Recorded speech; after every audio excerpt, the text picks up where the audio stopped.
তাইলে এইভাবে আল্লাহ তাদেরকে উঠাইলেন। কয়জন রে উঠাইছিলেন আল্লাহ? 7 জন রে। কতদিন ঘুমাইছিল? একজন আর একজন প্রশ্ন করছে, আমরা কয়দিন ঘুমাইছি? কই জাত প্রশ্ন তুই করস কেরে? কয় না, প্রশ্নটা করণ লাগছে তার কারণ হইল ঘুমাইবার সময় তো অত লম্বা দাঁড়িয়ে আছিল না, ঘুমাইবার সময় তো অত লম্বা নৌক আছিল না, ঘুমাইবার সময় অত লম্বা চুল আছিল না।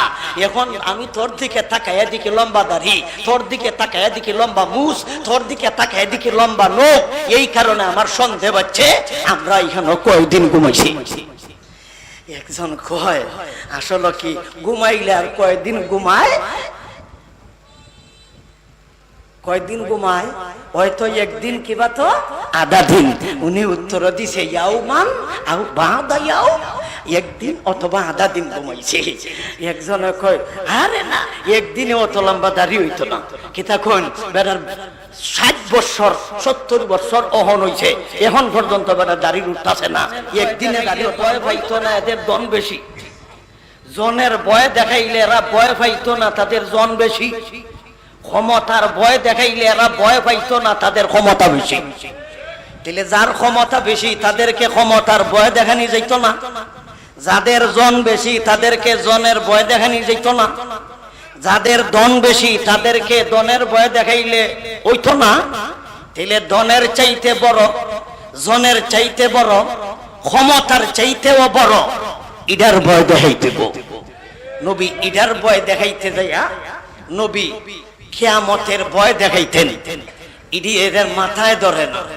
নবী যখন কিয়ামতের কথা বলতেন, হাসরের কথা বলতেন, মরার পরে জীবিত হইবে, আল্লাহর আদালতে হিসাব দিবে, বিচার হবে কড়ায় গন্ডায়, এরা নবীজির কাছে এই কথা শোনার পরে নবীজিকে আইসা জিজ্ঞাসা করে, ও মুহাম্মদ, এরা তো রাসূলুল্লাহ কয় না, সাল্লাল্লাহু আলাইহি সাল্লামও কয় না, হে মুহাম্মদ তুমি শুধু আমাদেরকে এমন যেই জিনিসের ভয় দেখাও এটা আমাদের মাথায় ধরে না, কিয়ামতের ভয় দেখাও মাথায় ধরে না, এটা বিভাগে ধরে না, মরার পরে আবার যে তৈব আবার হিসাব দিব, এটা মাথায় ধরবো কেমনে?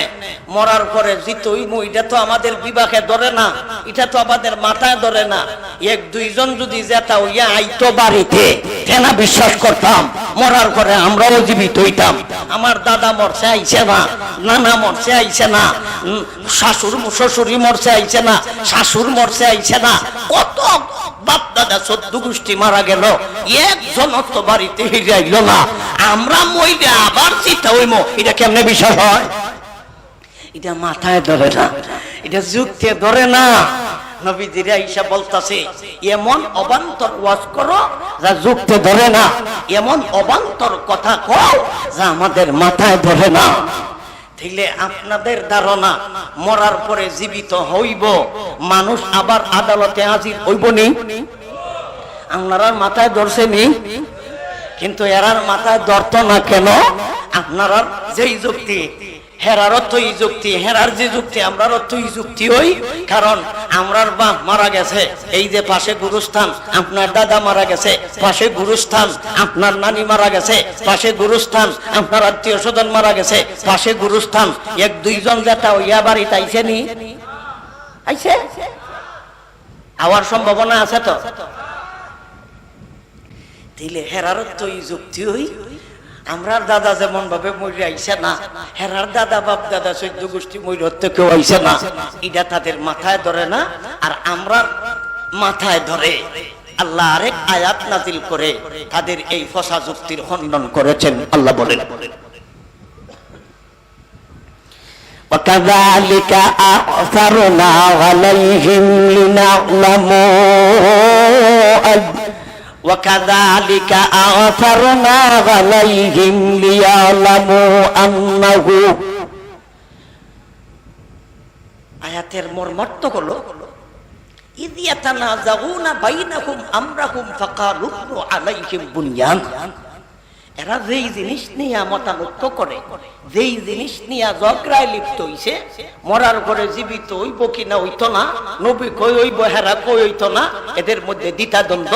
সুতরাং এদেরকে আপনি বলে দিন ওয়া আন্নাস সাআতা লা রাইবা ফিহা, কিয়ামতটা যে হবে এতে কোনো সন্দেহ নাই, কিয়ামত যে হবে মরার পরে জীবিত যে হবে এতে কোনো সন্দেহ নাই।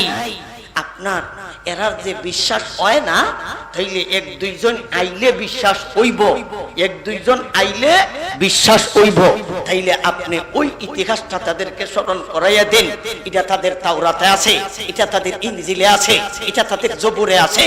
সুতরাং জবুরে আছে আসহাবে কাহাফ নামে কয়েকজন যুবক ছিল, এরা গর্তের ভিতরে 309 বছর পর্যন্ত মরার মতো ছিল।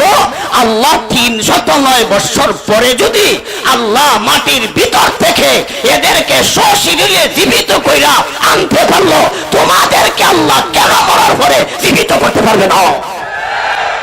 দিলে তোমরা কও এক দুইজন আইলে বিশ্বাস করবো, আমি একজন আনছি না যাতে তোমাদের মাথায় ধরে না, আমি একজন আনছি না যেটা কইরা, আমি আল্লাহ 7 জন যুবককে যেটা কইরা আমি আল্লাহ আবার জমিনের মধ্যে উঠাইয়া কথা বলাইছি।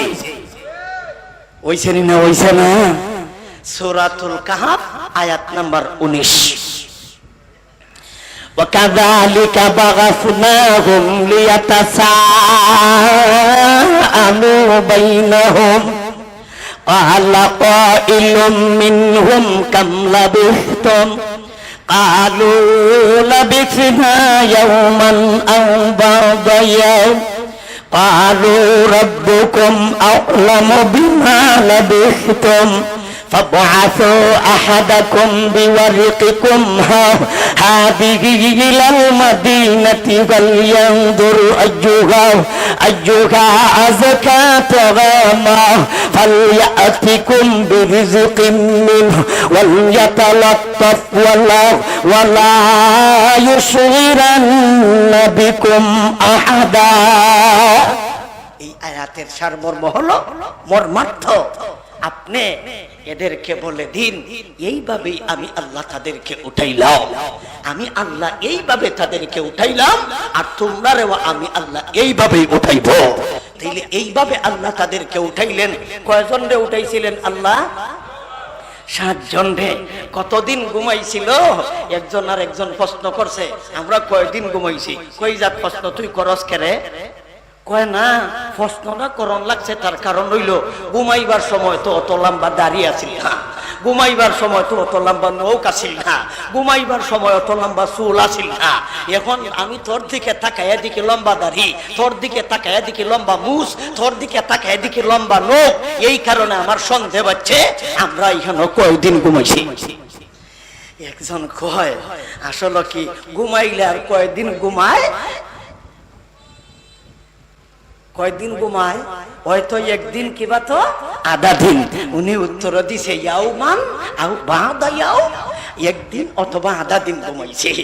একজনে কয় আরে না, একদিনে অত লম্বা দাড়ি হইতো না। কিতা কোন বেটার 60 বছর 70 বছর অহন হইছে, এখন পর্যন্ত বেটার দাড়ি উঠতাছে না, একদিনে দাড়ি অত লম্বা হইব না? দেখো 60 বছর 70 বছর 80 বছর হয়ে গেছে গা, আজ পর্যন্ত বালিগ হইছে না, আর একদিনে বেড়া কি অত লম্বা দাঁড়িয়ে যাবো গা, এটা জোরতে পারে না। আমরা বাংলাদেশে এমন মানুষ নাই, আছে? আল্লাহ বলেন ওয়ালাবিসু ফি কাহফিহিম সালাসামিআতিন সিনিনা ওয়াজদাদু তিসা। একাধারে এরা এই গর্তের ভিতরে 309 বছর পর্যন্ত ঘুমাইল। আল্লাহ এইভাবেই আল্লাহ তাদেরকে উঠাইলেন। তাইলে তোমাদের মাথায় ধরে না মরার পরে জীবিত হবে, মাথায় ধরে না। তাইলে 7 জনকে আল্লাহ উঠাইছে, এটা তোমরা মাথায় ধরছে কেমনে? এটা তোমরার কিতাব আছে, বিশ্বাস করো কেমনে? তাইলে মরার পরে আবার জীবিত হইব, এতে কোনো সন্দেহ আছে? শুনতে নাই। নবী যখন কিয়ামতের ওয়াজ করতেন, ভয়াবহ ওয়াজ করতেন, তখন এরা একদিন আইসা বলতেছে তুমি যে আমারে কিয়ামতের ভয় দেখাও, তাইলে এটার দিন তারিখটা কইয়া দাও। কি দিন তারিখ মানে কিয়ামতটা কোন দিন হইব, কিয়ামত কোন দিন সংগঠিত হইব, এটার দিন তারিখটা আপনি কইয়া দেলাই। রসুল কয় কেন জানতে চাও? বিলে ঈদের ভয় দেখাইতেছ, একটা প্রস্তুতি আছে না, মোকাবিলা করব। আরে আল্লাহর গজব আর আল্লাহর আযাবের মোকাবিলা বর্তমান আমরা বাংলাদেশও বহু শক্তিশালী লোক আছে, এরাও মোকাবিলা করে না। তাইলে হেরা কয় এটা আশ্চর্যের ব্যাপার নাই, আমরা মুসলমানই কয়। আমরা মুসলমানে এমন একজনে কইছে, আল্লাহ আল্লাহ আমরার বাংলাদেশের নাম মুসলমান জাতি, মুসলমান কইছে আল্লাহর জমিন, হ্যাঁ, বাংলাদেশ সৃষ্টি করছেন একজনে, আল্লাহ ছাড়া। একজন বড় লোকের নাম কইছে, তাহলে বাংলাদেশ সৃষ্টি করছে একজন বড় লোকে, একজন বড় লোক কইছে বড় লোকের কথা। তাইলে বোঝা গেল আমরা কোরআন হাদিসে কইছি तमाम পৃথিবী সৃষ্টি করছেন আল্লাহ, বাংলাদেশ ছাড়া। কারণ আল্লাহ আগের থেকে জানতো বাংলাদেশের সৃষ্টিকর্তা একজন জন্ম হইব, সুতরাং বাংলাদেশ ছাড়া বাকি সব আল্লাহ সৃষ্টি করছেন, আর বাংলাদেশটা সৃষ্টি করছেন উনি।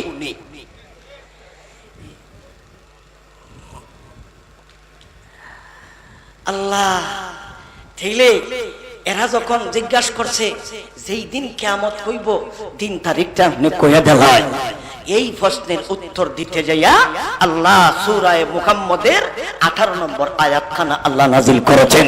এই হইল এই আয়াত নাজিলের সবাবে নজুল, এই হইল এই আয়াত নাজিলের কারণ।